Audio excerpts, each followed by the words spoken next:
Eh bien bonjour les petits potes, j'espère que tout le monde va bien. Je rigole. Putain, non, mec. Un enfer, on peut pas mettre ça. Salut les petits potes, bienvenue sur les potes d'échappement. Salut Hugo. Ça va toi? Voilà, top. Aujourd'hui, petit épisode sur le petit garde-boue blanc que vous pouvez voir là et que vous avez vu dans la vignette déjà. Une XT 500. Ouais. La moto mythique. Enfin, une des motos mythiques. Oui, parce qu'en fait, tous les titres de vidéos sur des bécanes, c'est à chaque fois la moto mythique. Mais c'est un peu le cas. Bah ouais. En tout cas, celle-ci, ça parle à tout le monde. C'est dommage qu'il n'y ait pas la XLM, mais on pourra faire un comparo un jour pour Une bonne idée. Bref, tu nous la présentes? Je la présente. Allez, ça part. Ah là, les petits potes, pour le coup, c'est vraiment une Madeleine de Proust pour moi parce que mon père avait exactement la même. C'est-à-dire réservoir alu, les jantes qui vont bien, voilà. Bon, on va partir un petit peu sur l'histoire avant de s'attarder sur ce modèle-là. C'est une moto qui a été commercialisée à partir de 76 en Europe et 75 aux États-Unis jusqu'en 89. Donc tu vois, il y a quand même quelques années. Hein. Il n'y a pas eu énormément d'évolution, les petits potes, durant toutes ces années. Allez, un petit passage en 12 volts en 1986. Et surtout, la plus grosse évolution pour moi, en tout cas esthétiquement, on les reconnaît à des kilomètres, c'est ce réservoir aluminium qui est arrivé en 1980. Alors là, pour moi, c'est ce qui fait tout le charme, en tout cas la majeure partie du charme de cette XT. Enfin voilà. Alors, si, grosse prouesse aussi à l'époque, premier moteur à carter sec, premier moteur japonais, à carter sec, avec l'huile qui est déportée directement dans le cadre. Donc ça fait beaucoup d'huile, et pourquoi? Parce que c'est un refroidissement à air, donc vous voyez l'air s'engouffre dans toutes ces ailettes, mais il faut aussi refroidir avec de l'huile. Et plus tu as d'huile, plus du coup ça refroidit le moteur. Tu veux faire ton niveau, c'est ici. On va regarder ça après en détail, mais voilà, c'est une petite prouesse à l'époque, en tout cas pour les Japonais. Pareil, ils avaient décidé, il n'y avait pas vraiment de trail à l'époque, enfin il n'y avait pas vraiment de catégorie de moto à l'époque. Et en fait, celle-ci est considérée comme la première grosse trail de l'époque. Voilà. Pourquoi? Parce que c'était une moto rehaussée avec un moteur qui allait parfaitement bien, en tout cas selon les Japonais, et ils ont eu raison. C'est un moteur justement refroidi par air monocylindre, le gros mono comme on l'appelle. Et voilà, rehaussé avec les bonnes suspensions et une valeur sûre entre guillemets, parce que tu n'avais pas grand chose, tu vois, tu avais un kick, tu n'avais même pas de démarreur électrique, tu avais ton petit contour, ton petit compteur et c'est terminé quoi. Et surtout, elle a clairement fait ses preuves, notamment au Dakar, parce qu'elle a un gros palmarès. Grâce à Cyril Neveu. Bien joué, exactement. C'était dans les quelles années ça? Je crois que c'était fin 70. Ouais, fin 70, début 80. Tout ce qui était rallye à l'étranger avait la cote, encore maintenant on va dire, mais surtout à l'époque c'était vraiment le début, tout le monde était à fond dedans. Et effectivement, elle a fait ses preuves dès le début. Et donc en fait, c'est devenu un mythe dès le début. Est-ce que c'est toujours un mythe aujourd'hui? Bah ouais. Voilà. Oui, voilà. Bah oui. Non mais en fait, t'as pas énormément de motos qui sont mythiques encore aujourd'hui, tu vois. Ou à l'époque, c'était vraiment une prouesse, une super moto, etc. pour tout faire. Si tu pars dans les chemins où tu ailles chercher ton petit pain avec. Et bah là encore aujourd'hui, justement, quand tu parles d'XT, que ça soit surtout aux anciens, mais même aux jeunes comme nous, on va dire, de la trentaine, bah ça parle quoi. Tu nous donnes un peu des spécificités parce que typiquement, il y a un truc que j'ai adoré que tu as montré tout à l'heure sur les jantes. J'étais pas au courant et pour moi c'est clairement dérivé de cet univers de course, du rallye, de l'off-road. Etc. Ouais, t'as raison. C'est un détail que j'adore, tu le montres? Ouais, alors je sais plus exactement comment ça s'appelle, mais en fait ça permet de tenir le pneu en place pour éviter qu'il tourne. Et en fait, tu vois, t'en as deux. T'en as un ici. La valve se trouve ici. D'ailleurs, visiblement, l'ancien propriétaire me disait qu'il fallait pas trop serrer ici, de telle manière à avoir un minimum de jeu. Mais en fait, si le pneu tourne, bah, du coup, ça arrache la chambre à air et bah, du coup, tu crèves. Ouais. Donc voilà, c'est les petits détails comme ça à l'époque. Alors, ce qui est marrant, c'est qu'ils en ont mis un seulement, mais déjà, je trouve que ça sert à rien, à l'avant. Donc comme ça, au moins, tu es sûr que ton pneu va pas tourner non plus.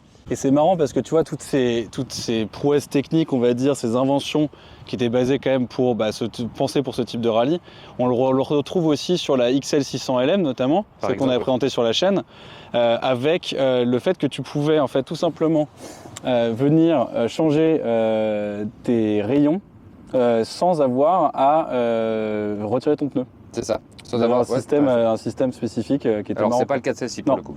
Mais c'est drôle de revoir un peu toutes ces prouesses technologiques entre guillemets pour ce genre d'application. Mais ta XLM pour le coup est bien plus jeune on va dire que celle-ci. 85, ça n'a rien à voir. Ça n'a rien à voir. Et tu vois, celle-ci, ne serait-ce qu'elle n'a pas le démarreur électrique. Et c'est vrai que la XT500, tout le monde connaît les retours de kick, etc. Si tu ne sais pas bien démarrer, je vais vous montrer après tout à l'heure, c'est très très simple. À partir du moment où tu as le coup de pied. Bon les petits potes, pourquoi celle-ci me plaît tellement? Parce que comme j'ai dit, mon père avait exactement la même. Donc là on est sur un modèle de 82, donc déjà avec le réservoir aluminium. Le code c'est 1U6, c'est la version la plus produite.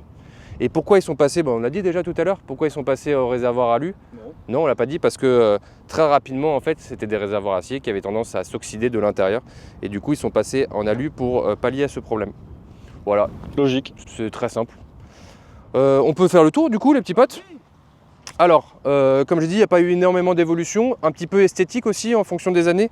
Plus les années avançaient, plus le feu arrière par exemple était gros. Bon voilà, c'est des petites évolutions. Je crois que c'est à partir du moment où ils sont passés en 12 volts qu'ils ont mis des feux un peu plus gros. Moi j'ai fait une petite entorse à la règle parce que celle-ci est globalement d'origine, à part le silencieux, mais qui fait un bruit d'origine, donc bon, on va pas m'embêter pour autant.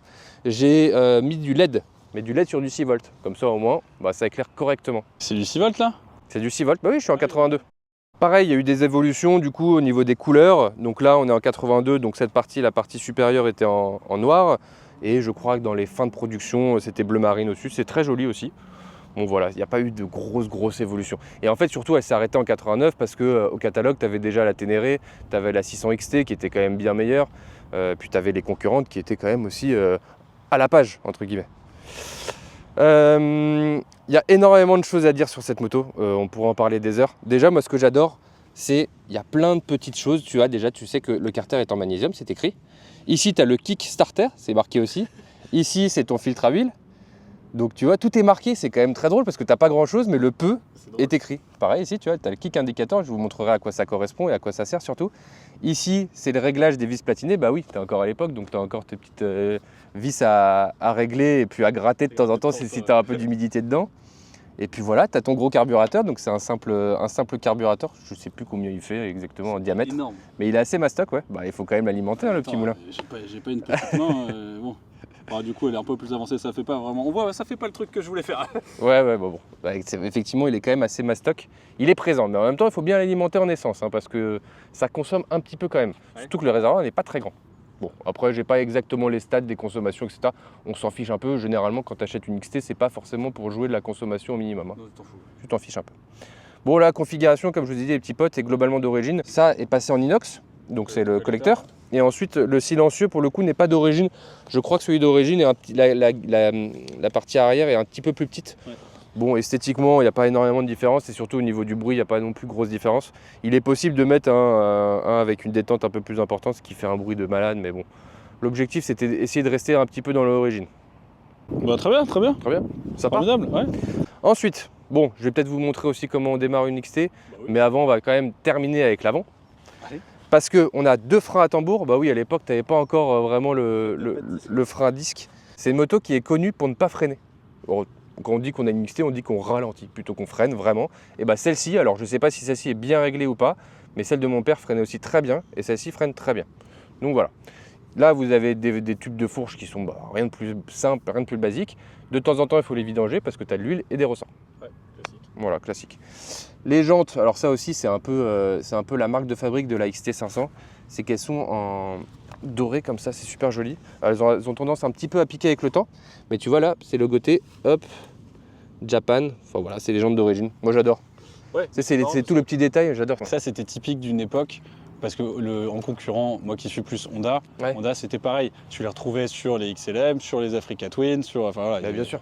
Tout est d'ailleurs comme ça. Ton moteur, il est hyper connu, il a été mis dans énormément de bécanes différentes. Comment ça s'appelle le RC C'est des culasses RFVC. Radial 4 valve cylinder. Yeah, you know what it is, so black and yellow. Ah, voilà, tu vois là, tu as le petit autocollant encore qui va bien. Alors celle-ci est d'origine française. Hop, je vais un peu vite, mais tu vois là, hop. Yamaha Patrick Ponce à Paris, c'est avenue de la Grande Armée. Donc ça c'est cool d'avoir ton petit porte-clés. Tu sais que celui-ci est d'origine pour le coup, avec tes petites clés siglées Yamaha, hop. Et tu vois, il n'y a rien de plus simple quoi. Tu arrives, tu as ton petit contacteur. Alors pareil, le contacteur, on peut en parler. Tu as un mode du coup off, ensuite tu as le mode contact me. Donc tu as la petite LED qui se met. Là c'est pour mettre les feux. Okay. Et là c'est pour mettre les feux, mais tu peux retirer la clé. Donc ça c'est quand elle est stationnée par exemple dans une ruelle un peu sombre, la nuit, hop, tu mets ta petite veilleuse, pareil à l'arrière, et comme ça au moins on voit que ta moto est là. Quoi. Puis comme ça t'as plus de batterie quand tu veux repartir. Comme ça t'as plus de batterie, mais tu t'en fous, t'as le kick. C'est pas faux. Ensuite, gros guidon, bah, évidemment on est sur une trail, avec le coupe-contact, coupe-circuit, toi t'aimes bien dire ça. Oui. Ça, l'accélérateur qui se trouve évidemment ici, le frein avant, l'embrayage, le décompresseur qui sert énormément pour cette moto-là, je vous montrerai pourquoi. Le klaxon en 6 volts. Donc ça ne fonctionne pas énormément quand tu as juste le contact, il faut que le moteur tourne, les clignotants et puis après feu de route et plein phare. Voilà. Très clair. Et ensuite ici pour faire le niveau, alors pareil ça c'est pas forcément ce qui est le plus simple. C'est une vieille jauge, tu sais, à l'ancienne. Voilà. Alors évidemment, tu serres un petit peu parce qu'en fait, tu as un retour d'huile qui se trouve juste ici. Et si tu serres pas assez, bah, ça vient dégouliner et puis ça vient tomber sur le moteur. Donc c'est dommage. Et ensuite, bon là l'huile est juste parfaite, elle est toute neuve, elle vient d'être vidangée, mais tu vois, tu as le niveau minimum et le niveau maximum. Bon, et ton niveau, tu le fais à chaud ou à froid? Bah, sur celle-ci, en fait, alors l'ancien propriétaire qui l'a gardé 17 ou 18 ans, donc c'est beaucoup, lui me disait que tu pouvais faire le niveau à froid, c'était pas forcément un problème, parce que c'est un carter sec. En revanche, si tu la laisses trop longtemps à l'arrêt, plusieurs mois, là, dans ces cas-là, tu la laisses tourner 2-3 minutes, t'éteins, tu fais ton niveau après. Voilà, pour être sûr qu'il n'y a pas d'huile dans le moteur. Moi, je sais que sur la XLM, où tu as un tout petit peu plus de 2 litres, quand tu as tout plein fait, pour le coup, je suis obligé de rouler avec, tu vois, un bon 15 minutes, qu'elle soit bien chaude, la laisser tourner au ralenti pendant 1 minute 30, 2 minutes, et là, je peux faire mon bien niveau. sûr. Après, je sais pas si c'est Honda qui est ça, ou c'est spécifique, ou bien toi, tu as appris ça comme ça, et dans ces cas-là, tu le fais pas. Moi, il n'y a que comme ça que j'arrive à avoir un truc correct. Écoute, moi, en tout cas, je sais que, et je fais confiance à l'ancien propriétaire, elle a jamais consommé une goutte d'huile, et ça, c'est super important, surtout sur un gros mono. Clairement. Et du coup, ouais, moteur complètement d'origine, jamais ouvert, et elle a combien de bornes? Celle-ci a 31 800 km. Donc, c'est dans la fourchette presque basse par rapport à l'année. Généralement, tu es plutôt entre 40 et 45 000, en fonction en tout cas des annonces que j'ai vues sur le Bon Coin ou autre. Okay. Pareil, niveau tarot, on est entre 6 000 et 8 000. Il y a toujours un peu plus, il y a toujours un peu moins. Est-ce que c'est cher ou pas? Moi, ça me paraît cohérent, en sachant que c'est une moto mythique et du coup qui prend gentiment de la valeur chaque année. Ça prend gentiment, c'est 500 balles, tu vois. Ce qui te permet de l'entretenir, on va dire, et de rouler pour pas grand-chose ou même zéro, quoi. Voilà. Clairement. Et du coup, là, derrière chacun des caches latéraux, là, t'as quoi? Normalement, ici, tu as l'autocollant Yamaha qui avait été retiré pour mettre un autre autocollant par l'ancien propriétaire. Donc, il faut que je retrouve l'autocollant Yamaha, qu'on retrouve d'ailleurs ici. Et ensuite, tu as, hop, ici, de ce côté-là, une petite serrure. Merde, j'ai fait tomber un truc. Hop là. Et du coup, tu as la batterie. Attends, merde, qu'est-ce que j'ai fait de ma serrure? Ah bah, j'ai gardé dans la main. Super! Présentation de qualité, les petits potes. Hein. C'est les potes d'échappement. Hein. Montre-moi les autocollants derrière, là. Ah, c'est génial, j'adore. C'est cool, hein? Ouais, c'est trop bien. Tu vois, tu as une toute petite batterie en 6 volts. Ton petit fusible. Avec ton petit fusible. Écoute, voilà, tu as le strict minimum. Alors, attends, je vais te montrer aussi un truc qui est assez important sur le carbu. C'est que tu as un carburateur, du coup, à starter manuel. Hop, attends, hop, je vais venir les verrouiller, voilà. Ici, hop, carburateur à starter manuel. Donc quand elle est froide, généralement, tu descends. Ouais. Celle-ci, à froid ou à chaud, elle a toujours bien démarré. Alors moi, je l'ai acheté il n'y a pas très longtemps et du coup, on est en été, voilà. Mais il paraît qu'il n'y a même presque pas besoin, quand elle est parfaitement bien réglée, de mettre le starter à froid. Et pareil, tu as un petit starter à chaud, ici. Hop, que tu viens actionner, hop, tu vois, et ça accélère un tout petit peu plus. Ouais. Et en fait, je crois que quand tu accélères, tu vois, il redescend gentiment. Voilà. C'est génial. Ce qui te permet d'avoir un tout petit peu de gaz pour démarrer à chaud. À chaud, à froid, quand c'est bien réglé, ça démarre nickel. Il peut se passer la chose suivante à chaud. Il peut y avoir une sorte de vapor lock dans le carburateur. Ouais. Par conséquent, elle risque de ne pas démarrer au premier, deuxième coup de kick. Dans ces cas-là, il faut décompresser le moteur, mettre 3-4 coups de kick histoire de bien vider l'essence dans le carburateur et de rajouter de l'essence fraîche. Et là, dans ces cas-là, ça démarre. Voilà. C'est le petit tips. Ça va, PA? Ensuite, ici, vous avez la trousse à outils qui généralement est vide ou presque, un peu comme la trousse à outils des BMW que tu retrouves dans le coffre. Alors là, il faut une petite pince. Hop, je ne sais pas si on va y arriver. Hop. La petite trousse à outils qui va bien, qui est d'origine. Badge Yamaha, donc ça c'est chambé. Allez, attends, je vais y arriver parce que évidemment on fait pas ça chaque matin non plus. Et voilà, parfait. Hop, logo Yamaha, donc ça c'est cool. Et là-dedans, tu as vraiment le strict nécessaire. De quoi changer ta bougie. Tu as toujours une bougie d'ailleurs d'avance avec ta clé à bougie. De quoi resserrer 2-3 boulons. Et ça, c'est pour régler les suspensions arrière de mémoire. Il me semble. C'est logo Yamaha, c'est super joli. Les suspensions arrière sont réglables en fonction de si tu as une personne avec toi derrière ou pas, ou en fonction de la qualité de la route, ou voilà, si tu aimes bien rouler avec une suspension un peu plus rigide ou pas. Ça se trouve ici, tu vois. Hop. Donc tu vas, tu tournes. Plus tu tournes, plus tu descends, plus la suspension est molle. Et plus tu tournes dans ce sens-là, plus la suspension se rigidifie. Donc, voilà. Okay. Et tu vois là, donc c'est une biplace. pour 2 personnes avec les cale-pieds qui se trouvent sur le bras oscillant. Alors tu me disais que c'était pas forcément très pratique. Monter derrière toi, en fait la moindre bosse, t'as les genoux qui reviennent dans ta gueule quoi. C'est un peu ça. Mais en revanche, tu vois, c'est assez généreux hein, comme selle. Ah bah clairement. Pour une trail. Et c'est ce que j'adore, c'est tu vois typiquement alors les grosses évolutions et c'est là où en fait la XT déjà d'un point de vue moteur, mais c'est surtout d'un point de vue châssis aussi, avait un peu vieilli. Oui. Tu vois, arrivé en fin de production dans les années 80. Elle a forcément été remplacée parce que tu avais tous les systèmes, notamment chez Honda qui s'appelait ProLink, chez Yam, je sais plus comment ça s'appelait, où du coup tu avais ton mono, ta mono-suspension avec ton espèce de bras de contre-levier qui permettait d'avoir un plus gros débattement, etc. Ouais, c'est ça. Et c'est vrai qu'effectivement, là-dessus, c'était les débuts, on va dire, un peu tout terrain, à l'ancienne, où ça tape un peu le cul. Avec ici, tu vois, donc ton frein à tambour aussi à l'arrière, c'est distribué du coup par une chaîne, évidemment, avec le kit chain qui se trouve juste derrière. Et là, tu as un petit œillet, tu vois, qui te permet de contrôler tes freins. Ah ouais, c'est génial. Alors, je vais pas le faire parce que à remettre, c'est un peu une chienlit, mais voilà. Et là, tu viens régler directement ta tension de chaîne directement ici, tu vois. Ouais, c'est classique. Oui, mais bon, je te montre. Mais ça, c'est génial comme détail. Ouais. J'adore. Avec le petit réglage des freins, tu vois, il n'y a rien de plus simple en fait. Bah, alors, pour kicker les petits potes, on va arriver sur la partie un peu essentielle de cette moto aussi. C'est que c'est une moto qui se démarre strictement au kick d'origine. Il existe maintenant en seconde monte, mais dans ces cas-là, il faut passer en 12 volts pour bien faire, un démarreur que tu viens mettre directement à cet endroit-là. Donc la seule place, on va dire, de libre. Et qui vient entraîner, donc là tout ça, ça change par un nouveau carter. Et qui vient entraîner, je crois qu'ici ça doit être le côté allumage, enfin le rotor. Ouais, c'est le stator. Le stator, voilà. Qui vient entraîner du coup le stator, et qui vient faire tourner le vilebrequin, qui vient mettre l'étincelle. Attends, donc tu as des kits pour pouvoir passer en démarreur électrique. Voilà, exactement. Et en fait, c'est Honda ou c'est officiel, bah du coup Yamaha plutôt. Oui, Yamaha, oui, Et je crois que oui. Et du coup, tu as un petit bouton qui vient de rajouter juste ici pour appuyer sur le démarreur. Ah ouais. C'est pas mal. Maintenant, tout le charme de la XT vient de là. Elle vient de là. Il est beau ce kick. Il est très beau. Genre, il est Voilà, il est là, quoi. Il est présent. Voilà. C'est beau. Alors, il y a plusieurs écoles aussi pour le démarrage de la XT. Moi, je préfère être directement dessus parce que je suis assez grand. D'autres personnes se mettent sur la béquille. Voilà, tu te mets sur la béquille, debout sur les cale-pieds et hop, t'y vas. Moi, je suis pas forcément très chaud et d'ailleurs, j'ai vu sur certains commentaires sur les sites, les forums, pardon, qui disaient justement que ça pouvait mettre du jeu sur la béquille ou bien directement sur le cadre.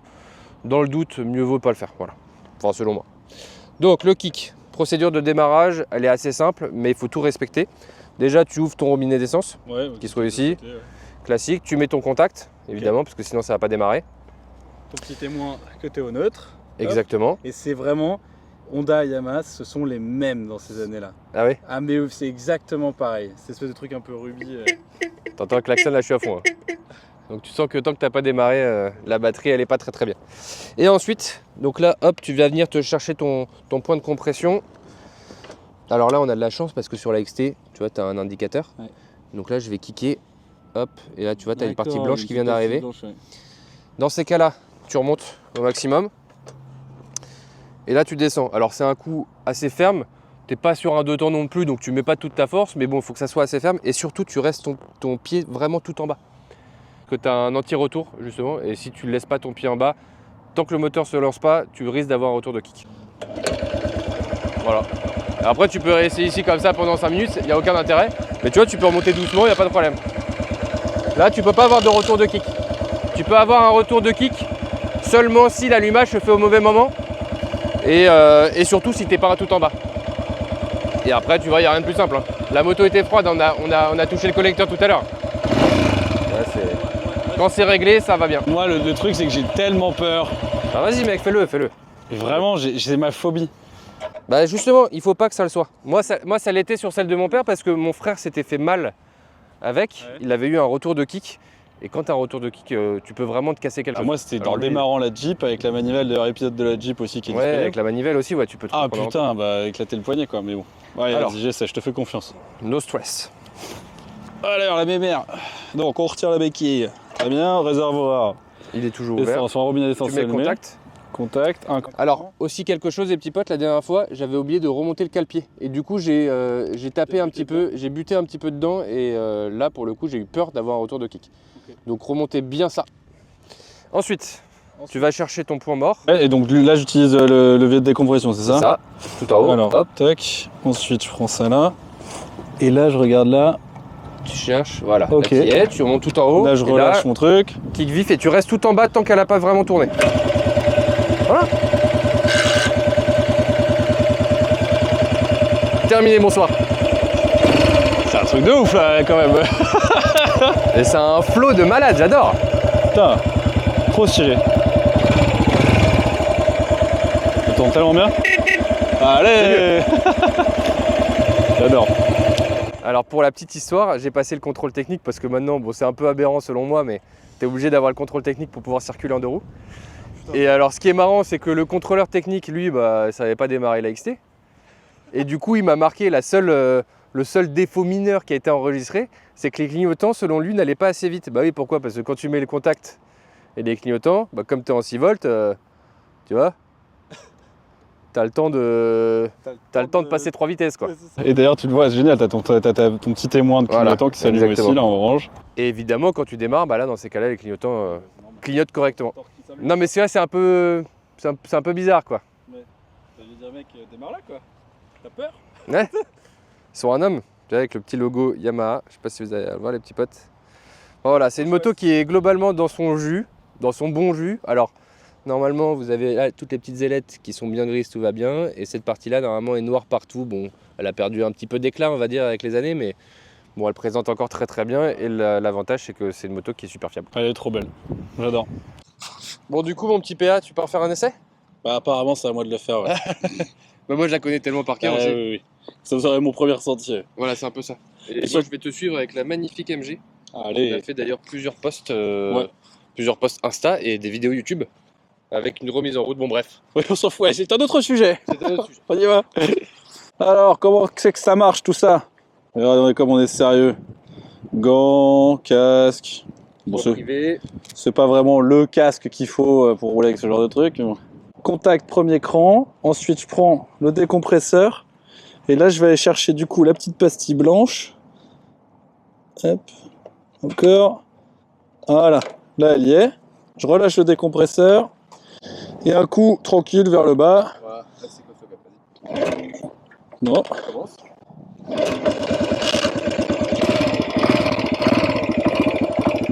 Molto bueno. Ça fait quand même un peu peur. Ah, c'est bon, on est du bon côté.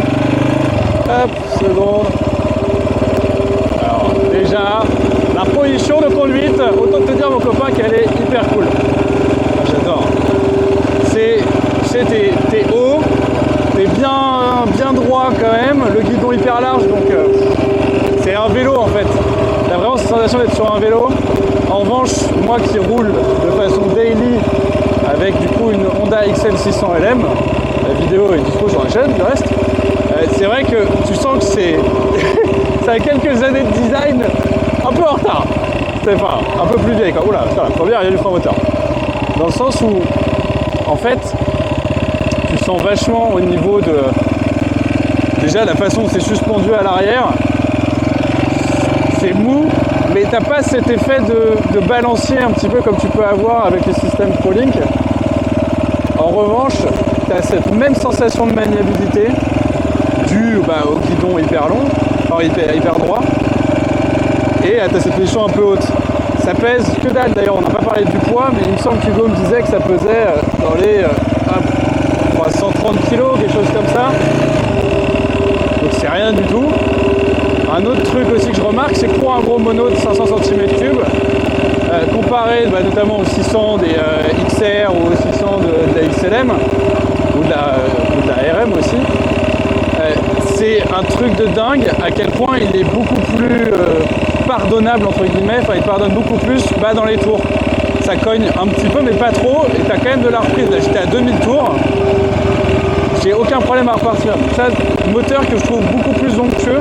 Alors peut-être parce qu'il a 100 cm3 de moins, mais en tout cas par rapport à ça beaucoup plus agréable. Je vois de la faute par terre parce que c'est pas la mienne. Le freinage, putain, et pour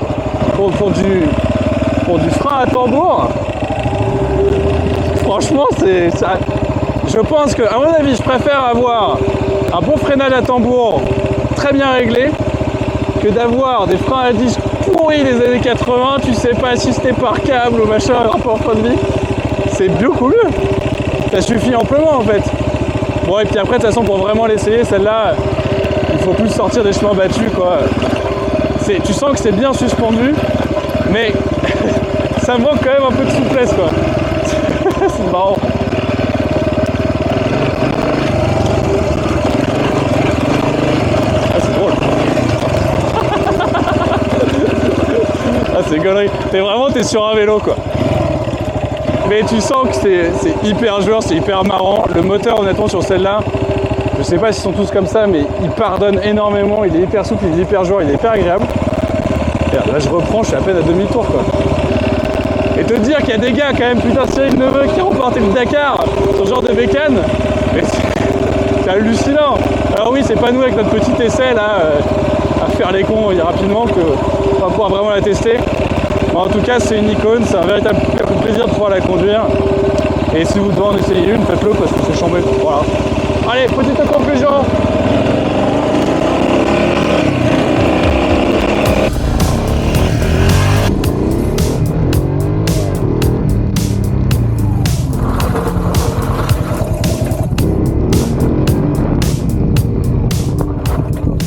Bon, j'ai freiné un peu, ça freine pas quand même très bien. Faut pas la foutre. Ça va. Mais sinon, c'est quand même une bête de bécane à tous les niveaux. Petite conclue. C'est validé Oui, bah ça c'est validé toujours. à Hein. 3000%. Ouais. C'est une chouette bécane. Bon, forcément, oui, c'est pas un test off-road. On n'est pas du tout des mecs qui sont bons en bécane. On aime juste les trucs qui font du bruit, qui couinent un peu. Et On aime qui bien sont les sympas. vieilleries qui Voilà. ont un intérêt. Voilà. Exactement. Donc c'était une petite vidéo sympathique en tout cas. Enfin, on c'est l'espère. c'est vrai. Si vous êtes arrivé jusqu'à la fin, c'est que ça devait être sympa. Et bah, si vous n'êtes pas abonné, abonnez-vous. Suivez-nous sur Instagram. Il y a toujours plein de petites stories sympas, un peu notre tous les jours avec tous les petits engins auxquels on peut avoir accès. Et puis on vous dit à la prochaine, les petits potes. Toi, t'en as rien à foutre quoi. Le mec, il est en train de s'installer, il pose son Portez-vous casque. bien les petits potes, dites-nous ce que vous en avez pensé surtout en commentaire. Et puis si jamais vous avez des petites idées de vidéos ou bien Ouais. même, je sais pas moi, des petits souvenirs en XT500, Ah, partagez-les, on adore. Moi, j'ai Ouais, tous les gens qui nous partagent leurs souvenirs avec des bécanes. des motards. Ouais. Le mec debout sur les cale-pieds, t'inquiète pas. Le mec est trop chaud quoi. Mais ouais, si vous avez plein de petits souvenirs, partagez-les, nous on adore les lire, c'est trop bien. Et puis voilà. C'est vrai ça. Bon, on vous dit à la prochaine. Ciao. A plus tard. À chaque fois.